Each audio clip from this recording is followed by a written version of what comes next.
Өткөл курак, бул татаал курак. Айланаңдагылардын баары сага душман, баардыгы жаман. Ал эми күзгүдөгү өзүңдүн көрүнүшүң элге таптакыр эле көрүнбөй эле койсомбу деген ойлорго жетелейт. Мындай сезим баардыгыбызга тааныш. Деги эле өспүрүм болуу эмне үчүн кыйын?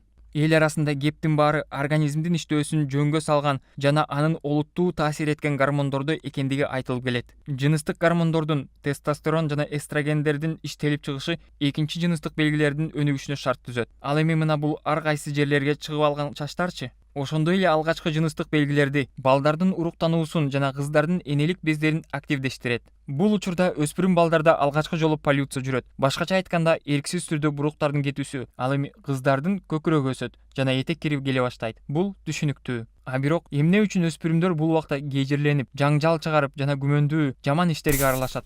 Бардык кызыктуу нерселер мээде болуп өтөт. Тигил же бул жыныстын 13-14 жаштагы өкүлдөрүнүн мээсинин өлчөмү чоң кишилердикиндей эле болот.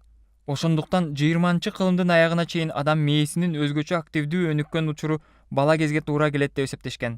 Бирок бүгүнкү күндө окумуштуулар функционалдык магниттик резонанстык томографиянын жардамы менен биздин мээбиздин активдүүлүгүн видео аркылуу түздөн түз көрүү менен төмөндөгүдөй түшүндүрмө беришет. Ак жана боз заттардын аралашмасынан турган мээнин сапаты жана ар түрдүү бөлүктөрүнүн функционалдуулугу 20 жана 30 жашка чейин өзгөрүп турарын аныкташкан.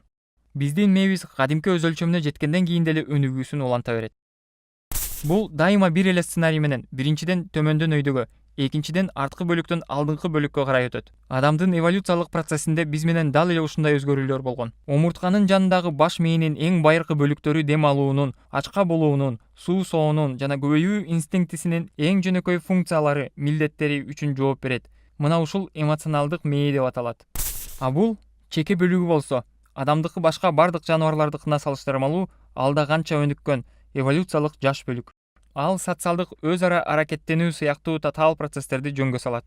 Бул бөлүк биз окуп жатканда абдан активдүү болот жана биз эс алып жатканда канчалык кааласак да адепсиз же агрессивдүү болуубузга жол бербестен биздин жүрүм турумубузду көзөмөлдөп турат. Жыйынтыктап айтканда, чеке бөлүгү жок биз эч нерсе кыла албайбыз.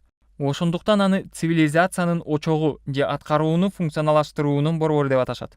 19-кылымдын ортосунда америкалык жөнөкөй жумушчу Финиас Гейдж порокту иштеткен темир стержень менен өзүнүн башын сайып алган.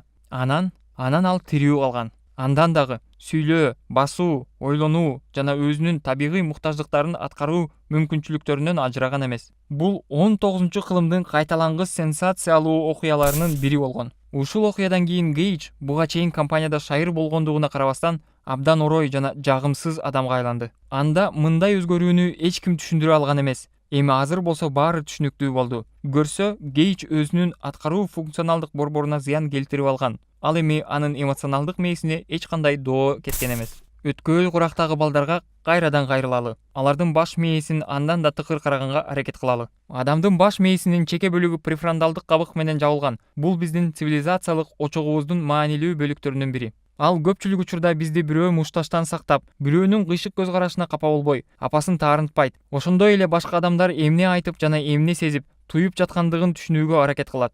Бул эл арасында канаттануу борбору деп аталган баш мээнин өзгөчө бөлүгү. Ал өспүрүмгө тамеки чек, бул сага абдан жагат. Асыра каалайсыңбы? Ичип көр. Сен эч качан өкүнбөйсүң деп суурап турат. Ал эми бул миндалиндин түспөлүндөгү баш мээнин дагы бир бөлүгү болгон миндаль түстүү денече. Ал булардын баарынан коркот. Деги эле дүйнөлүк жашыруун теорияларга ишенүүгө жөндөмдүү. Канааттануу борбору жана миндаль түспөлүндөгү тело негизинен кандай гана болбосун чектен чыккандарды акылына келтирүүгө жөндөмү бар префронталдык кора жетилгенче тезирээк жетилет. Дал ошондуктан өспүрүм ар кандай одоно кылык жоруктарга барат. Ал неврозго оңой берилет жана жалпысында айтканда өзүн оома жана байкуш сезет. Буга кошумча психологиялык көйгөйлөрдү, ата-эненин аша чапкан корgoолорунан баш тартуу каалоосу, алгачкы махабатыңдан, мектептеги атааңдаштыктан, улуулардын сөзүн милдеттүү түрдө угуунун керексиздигин кошкула. Мына сага жыйынтык. Бул жашоодо байкуш өспүрүмдү аяган адам жок экен да. Жалгыз чечим чыдамкай болуу эле калат.